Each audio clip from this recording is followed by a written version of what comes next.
Hello students, मैं Shweta Singh, department of economics.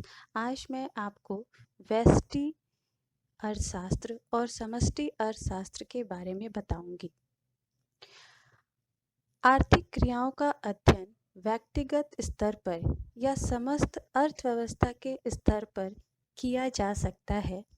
इस संदर्भ में नॉर्वे के प्रसिद्ध अर्थशास्त्री रैगनर फ्रिस ने 1933 में अर्थशास्त्र को दो भागों में बांटा है।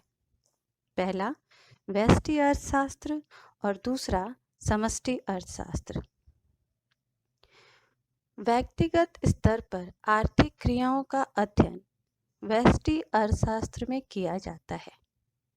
इसके विपरीत समस्त अर्थव्यवस्था के स्तर पर आर्थिक क्रियाओं का अध्ययन समष्टि अर्थशास्त्र के अंतर्गत किया जाता है।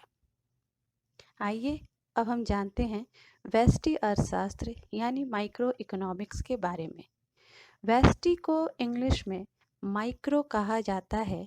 यह शब्द ग्रीक भाषा के शब्द माइक्रोज से लिया गया है, जिसका अर्थ है छोटा यानी स्मॉल।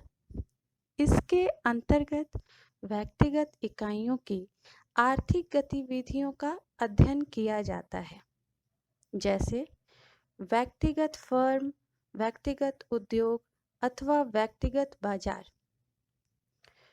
व्यष्टि अर्थशास्त्र को कीमत सिद्धांत के नाम से भी जाना जाता है।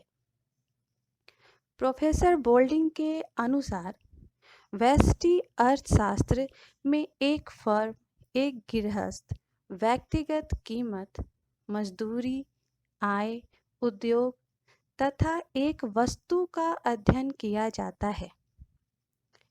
Micro economics is an study of particular firm, particular household, individual price, wages, income, industry and particular commodity.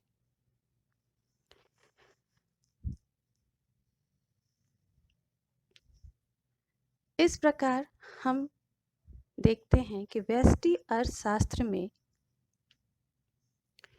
व्यक्ति और व्यक्ति के व्यवहार का अध्ययन होता है। अब हम जानेंगे समष्टि अर्थशास्त्र यानी माइक्रो इकोनॉमिक्स। समष्टि अर्थशास्त्र को इंग्लिश में मैक्रो कहा जाता है। यह शब्द ग्रीक भाषा के शब्द मैक्रोस से लिया गया है, जिसका अर्थ है बड़ा, व्यापक, लार्ज।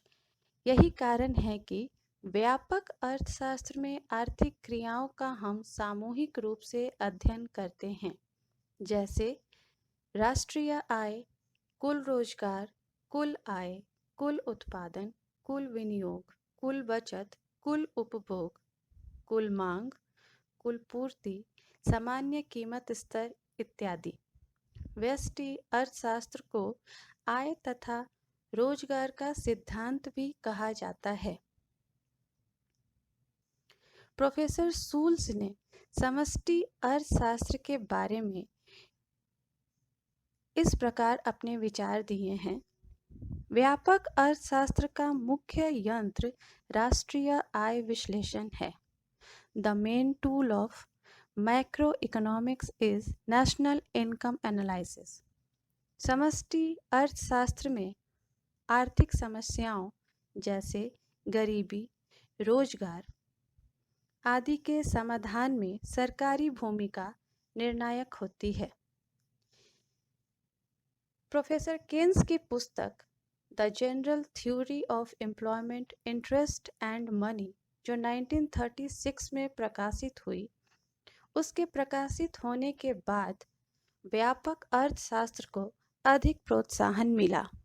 इस प्रकार स्टूडेंट्स, हमने देखा कि व्यष्टि और समष्टि अर्थशास्त्र के बारे में हमारे अर्थशास्त्रियों के क्या विचार हैं।